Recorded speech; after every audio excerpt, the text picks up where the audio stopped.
If you're spending all of your time on the past and all of your time planning for the future, what happens is you forget about right now. And now is when things are happening, this instant. This idea of real time is the most fundamental change in marketing in decades. And here's what I mean by that. We're going through the biggest revolution in the way that humans communicate in 500 years since the invention of the printing press. With the web and instant communication, anybody all over the world can communicate with anybody else from all over the world, and that has fundamental ramifications for all businesses and how they get noticed. If you're not creating content online that the search engines will find and that people will share, then you're going to be left in the dust. Because on the web, you are what you publish. So if you're publishing great information on the web, you're great. If you're publishing nothing on the web, you're nothing. If you're publishing bad information on the web, you're bad.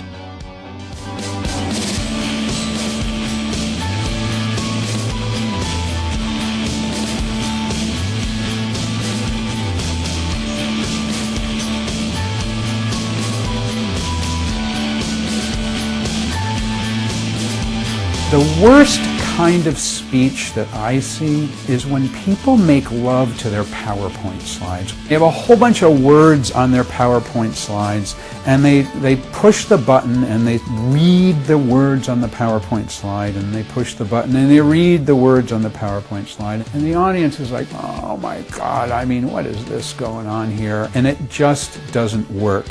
What I do instead is I have images.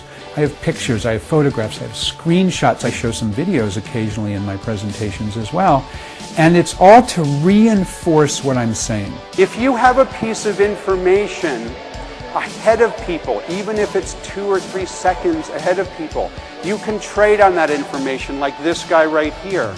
So they can focus on what I'm saying and focus on how I'm saying it as opposed to what's going on that screen behind him. Speak to your buyers in their language, not in your language. Which brings me to another point. So the presentations I deliver are always customized for the audience. I look at what industry are the people in who are going to be in the audience? What job function are they in?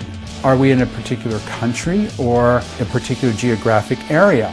And then I customize the presentation accordingly. Tanya, congratulations. You win a copy of Marketing Lessons from the Grateful Dead. Here's the thing about the Grateful Dead.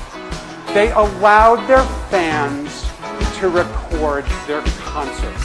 When every other band said no, the Grateful Dead said, sure, why not? You can record our music. Go right ahead. And so as a result of doing this, the band became the most popular touring band in history for a number of years. What can we learn from the Grateful Dead? What we can learn is that giving away your content can make you successful. When I do my presentations, I'm focused on 3 things. I'm focused on educating the audience. I'm educating them about the ideas of generating attention for their business in this new world of online information. It's not about Twitter. It's not about LinkedIn. It's not about YouTube. What it's about is instant engagement, and what we're talking about is a mindset. Because most marketers are only operating in campaign mode. Your job is to switch from exclusively campaign mode, there's nothing wrong with that if it works though, to including some real-time inbound marketing. I'm entertaining them because if they're not enjoying my presentation, the information isn't going to soak in. You guys are really smart, and maybe you can tell me, who the hell are these people who inhabit the websites of so many marketers? Does she really work at your company? Really? No, she's a stock model you pulled out of a catalog. Right? There's nothing wrong with stock photos. There is something terribly wrong if you're using stock photos to represent either your employees or your customers.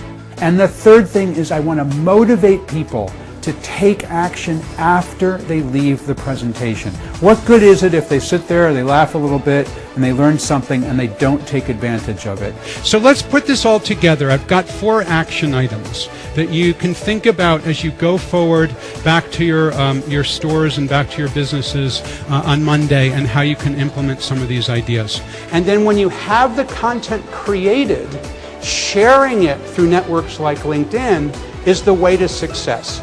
That's how Eloqua generated $1 million in new business from one blog post that took them less than 2 hours to create.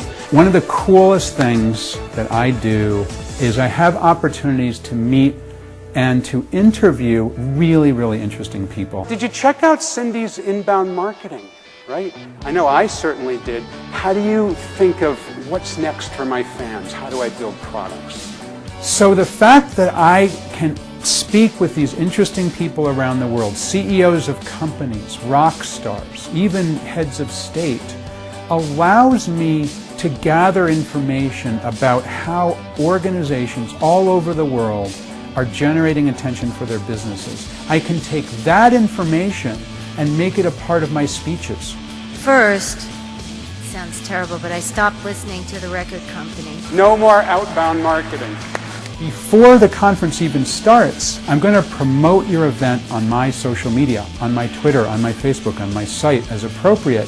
The other thing I'll do, I'll make a video for you. I'll film it in my office, 2 minutes, 3-minute video, talking about what I'm going to say at the conference, inviting people to attend.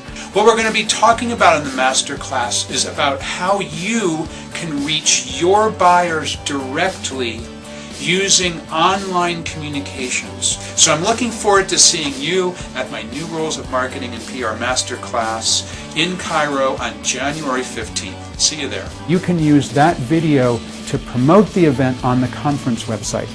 When I'm actually on site at your event, I don't speak and run. Unlike a lot of other professional speakers who do their 1 hour and disappear, I'll be there, I'll be visible. I'll spend time with the audience. I'll share lunch with them. I'll go to the dinner with them. I'll go to the cocktail party. I'll be actually at the event as a full participant. I know that what I'm doing is helping you to make the conference better. Your job is to develop your real-time mindset. Your job is to stop making excuses. My name is David Meerman Scott, and this has been Inbound Marketing Now. Thank you very, very much.